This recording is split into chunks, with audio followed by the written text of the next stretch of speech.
Welcome back to the channel. Thank you guys for hanging with me on this Thursday. Now, typically I don't give opinion pieces, but I do feel like I have a dog in this hunt. So I want to explain to you what this means from someone who doesn't have rich parents or have a significant fund supporting the career start in pro bass fishing, because I feel like it is very important to explain what it did take before they changed to no entry fees, and why this is important if you're in your early 20s, you're coming out of college, or you have a kid or a grandkid.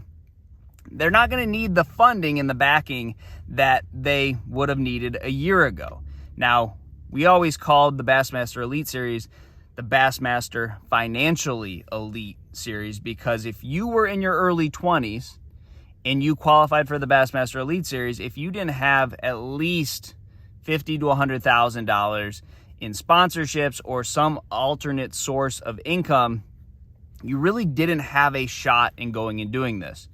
You weren't going to be approved for the credit cards that you were going to run up, and that's just a horrible idea. Now, if you were in your 30s, I know multiple fishermen that I got to fish against in smaller trails that qualified for the Elite Series but had careers.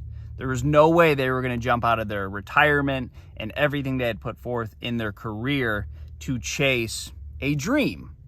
Now, with what we have now, where you don't have to come up with $50,000, it makes an opportunity there. It makes an opportunity for people that didn't have to go and do something crazy to come up with this money to gamble it. You're not gambling a bunch of money. Now, I totally understand if you are already bringing in a ton of sponsorship dollars, this may cost you $20,000, $30,000, $40,000. If you finish in that 20th to 30th or 30th to 40th, the bottom line is going to change. And that's not fair, or you may think that's not fair for you, but you got to look at this from the other side, where people that were in their early 20s like me, and I got advice from some professional fishermen, and they said, look, I spent $30,000 last year on gas. This is what I won. This was my bottom line. You can make more money staying at home, hustling, guiding, figuring out other alternative ways to make money in the fishing industry. It doesn't have to be professional fishing. So my dream was never to go fish the Bassmaster Elite Series, because I was told at a very young age, it's ridiculous.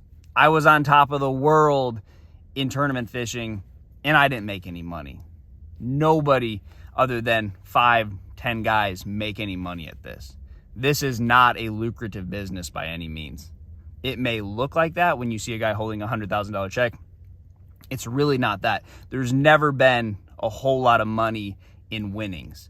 Money is other places. You can make money doing other things in this business, in this industry, but it's not in tournament winnings. And if that's what you rely on, you're making fishing competitively really a challenge for you. So I wanted to put that out there from a guy that took a lot of advice in his early 20s, really wanted to go after this, and like most young fishermen in their 20s, took a look at it, did some math, and said, this is not the way. This is not the way to stay on the water and fish.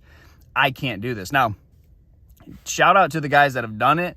It is amazing. You know, you look at a guy like Clark Wendlandt, who just retired, made a monster career on fishing and almost fishing alone. Never, you know, took a day off, never took a year off, and kept a career going for a long time. So there, you know, a lot of respect to those guys. But the thing I want to put out there here is, you couldn't break into the sport in your 20s unless you had rich parents, and you couldn't break into the sport in your 30s unless you were willing to give up your career. Now, I don't necessarily feel like that's the case, and I think for the working man that's still going to keep a job, or someone that is going to, you know, do stuff along the way, it's a better deal for them. This is a win for the working class when it comes to being a professional fisherman.